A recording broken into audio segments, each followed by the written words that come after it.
ওটার পথে হাঁটতে হবে। ধরেন এই ধরনের কর্মসূচি দিয়ে জনগণের ভোগান্তিটা আমি একদমই পছন্দ করি না বা আমরা এটা মেনে নিতে চাই না। কিন্তু আওয়ামী লীগ এমন একটি যে রোগের নাম, এটা জনগণের আরো বড় ভোগান্তি দিবে, দীর্ঘমেয়াদী একটি ভোগান্তির কারণ। তো সেই জায়গা থেকে সাময়িক ভোগান্তির জন্য হলো মানে এটা দিয়ে হলো আমাদের এই শাহবাগ ব্লকেট কর্মসূচি দিয়ে প্রয়োজন হলে আমরা আগামীতে সারা বাংলাদেশে ব্লকেট কর্মসূচির দিকে এগিয়ে যাব।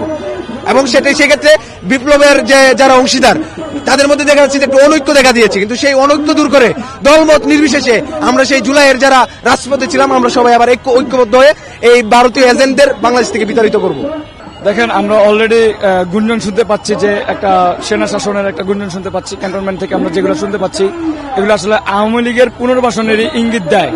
তাছাড়া আমরা দেখতে পাচ্ছি যে পুরো সেটআপটা, দেশের যে সেটআপটা আছে এটা আওয়ামী লীগেরই সেটআপ রয়ে গেছে।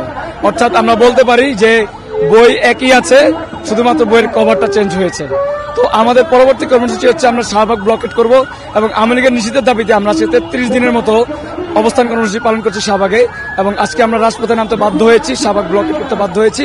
আমরা শাহবাগ ব্লকেট কর্মসূচি আজকে পালন করছি এবং পরবর্তী কর্মসূচি আপনাদেরকে জানানো হবে যে আমরা কোন কর্মসূচির দিকে যাব। এই বাংলায় রাজনৈতিক ফ্যাসিবাদ কায়েম করার চেষ্টা করেছে। শহীদের রক্তের উপর দাঁড়িয়ে আবার ফ্যাসিবাদ রচনা হতে দেব আমরা? যে সকল আইন শৃঙ্খলা বাহিনীর যারা মাথা, আমাদের এই বিপ্লবী কংগ্রেস জানিয়ে দিতে চাই, এই বাংলায় 12,000-এর উপর শহীদের ম্যান্ডেটে এই অন্তর্বর্তীকালীন সরকার গঠিত। আপনারা গণহত্যাকারী দল আওয়ামী লীগের কোন বছরে আপনারা কোন রকম সহযোগিতা করবেন না। আমরা কি তার পরিকল্পনার জন্য বসে আছি? এই সময় ধরুন আমরা কি অন্তর্বর্তীকালীন সরকারের পরিকল্পনার বাধ্যায় আমরা যুক্ত করেছি, আমরা রক্ত দিয়েছি। এর উচ্চ বাংলাদেশে আমরা অবাঞ্ছিত এবং নিষিদ্ধ গঠন করে দিয়েছি।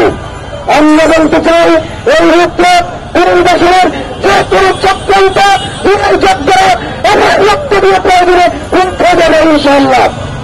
আমরা বলতে চাই যতক্ষণ পর্যন্ত অন্তর্বর্তীকালীন সরকারের পক্ষ থেকে অফিসিয়াল কোন স্টেটমেন্ট নিয়ে আসবে এই উত্তর নিষিদ্ধের বিষয়ে ততক্ষণ পর্যন্ত আমরা শাহবাগে কর্মসূচি চালিয়ে যেতে বাধ্য হব।